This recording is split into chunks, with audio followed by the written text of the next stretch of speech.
नमस्कार दोस्तों, मैं हूं आपका दोस्त रवि छत्तीसगढ़िया अर्थात रविलाल साहू।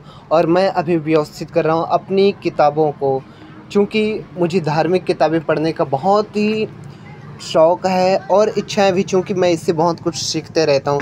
तो चलिए दिखाता हूं आप लोगों को भी, चूँकि मैं अच्छे से अभी व्यवस्थित करने वाला हूं, इसलिए अभी ये ऐसे अस्त व्यस्त रखा हुआ है। चलिए दिखा देता हूं इसी लाइन में अपनी किताबों को। ये है 30 रोचक कथाएँ, इनमें बहुत ही शिक्षाप्रद कहानियाँ हैं। ये हनुमान बाहु छोटी सी पुस्तक है। ये चोखी कहानियाँ, इसमें बच्चों के लिए बहुत सुंदर सुंदर कहानियाँ हैं। ये है अमृत वचन हमारे राधा स्वामी सत्संग व्यास के द्वारा। इनमें भी 5 संत महात्माओं की वाणी है राधा स्वामी संत मत से। ये देखिए श्रीमद् भगवद गीता महात्म्य सहित और भी है। ये है मत कोई भरम भूले संसार। ये भी संसार में जो भटक रहे हैं उनके लिए है ये। और ये संतों का मार्ग किस प्रकार से होना चाहिए, ये संतों की वाणी राधा स्वामी सत्संग व्यास से, जिनमें हर धर्म के सभी संत महात्माओं की वाणियाँ एकत्रित की गई है। ये एक विशेष पुस्तक। भगवत प्राप्ति कठिन नहीं।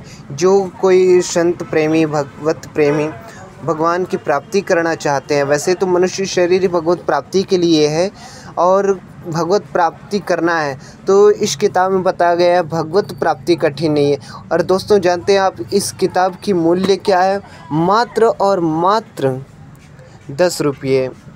तो देखिए 10 रुपये की किताब में आपको भगवत प्राप्ति किस प्रकार से करना है ये जानकारी प्राप्त हो जाएगी। और भी देखते हैं, ये है परमार्थी साखियाँ। छोटी छोटी कहानियाँ हैं संत महात्माओं की, हमारे राधा स्वामी सत्संग व्यास के द्वारा लिखित है अर्थात संग्रहित है।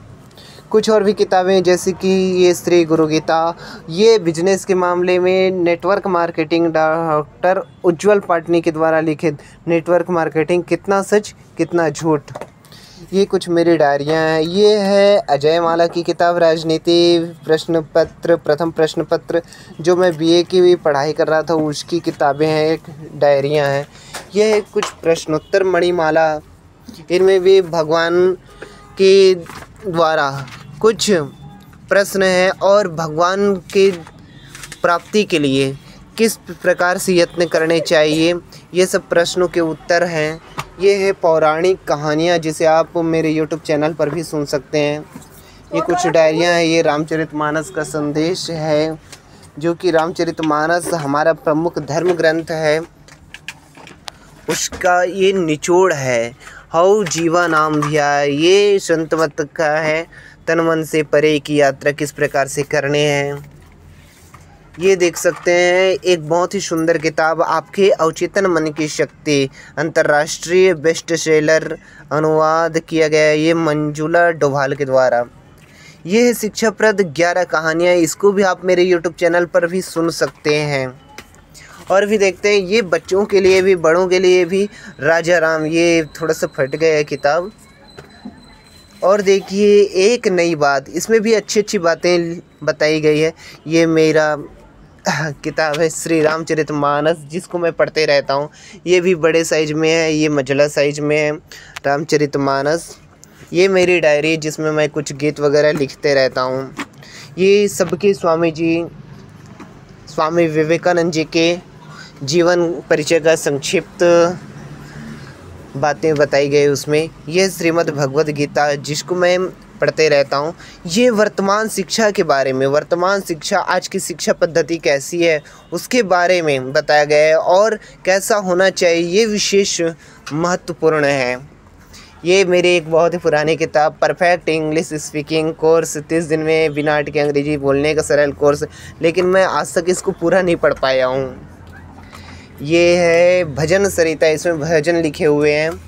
ये है मेरे बहुत ही पुरानी कॉपी, देख सकते हैं ये भजन जो कब का लिखा हुआ है, 22 दिसंबर 2009 का, अर्थात आज से 15 साल पहले की एक कॉपी है। ये श्री रामचरितमानस सचित्र मूल मझला साइज है। ये मेरी बेटी की किताब है, स्कूल से मिला हुआ है, मार्गदर्शिका है, जो कि बुद्धिमत्ता के प्रश्न है, ये छात्रवृत्ति के लिए।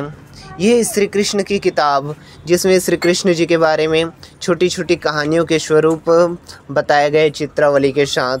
तो दोस्तों, आपको भी किताबों का शौक़ अवश्य होना चाहिए और किताबें भी आपको पढ़ते ही रहना चाहिए, क्योंकि किताबें पढ़ने से हमको अध्यात्म की भी जानकारी होती है और साथ ही साथ हम इस दुनिया में क्यों आए हैं ये विशेष महत्व रखता है। तो दोस्तों, आपको भी किताबों से अवश्य प्रेम करना चाहिए। वैसे आजकल मोबाइल का युग आ गया है, तो लोग मोबाइल में ही सब कुछ पढ़ लेते हैं, सुन लेते हैं, देख लेते हैं और इस तरह से किताबों की ओर ध्यान नहीं जाता। तो हर किसी को चाहिए कि किताबों से लगाव करना चाहिए, किताबों से प्रेम करना चाहिए और पढ़ते रहना चाहिए। बहुत सारी अच्छी अच्छी किताबें हैं। ये एक छोटी किताब है आनंद की लहरें, जिसमें एक छोटी छोटी श्लोक कहता हूँ जी, छोटे छोटे विचार हैं जो कि आज के दैनिक जीवन में हमको बड़ी सीख देती है। ये आनंद की लहरें तो छोटी किताब है और वैसे इनका मूल्य देखा जाए तो मात्र और मात्र 4 रुपये की किताब है। आप भी इसको गीता प्रेस गोरखपुर के किसी भी दुकान से खरीद सकते हैं, चाहे तो आप इनको ऑनलाइन भी परचेज़ कर सकते हैं। तो दोस्तों, आप सभी से यही विनती करूंगा कि आप सभी को भी किताब प्रेमी होना चाहिए, क्योंकि मोबाइल से तो हर कोई प्रेम करता है, तो किताब से भी अवश्य प्रेम होना चाहिए। फिर किसी दिन इस किताबों के बारे में किसी किताब को पढ़ करके अच्छी तरह से बताऊंगा। तब तक के लिए धन्यवाद। जय सिया राम, जय श्रीमन नारायण, राधे राधे।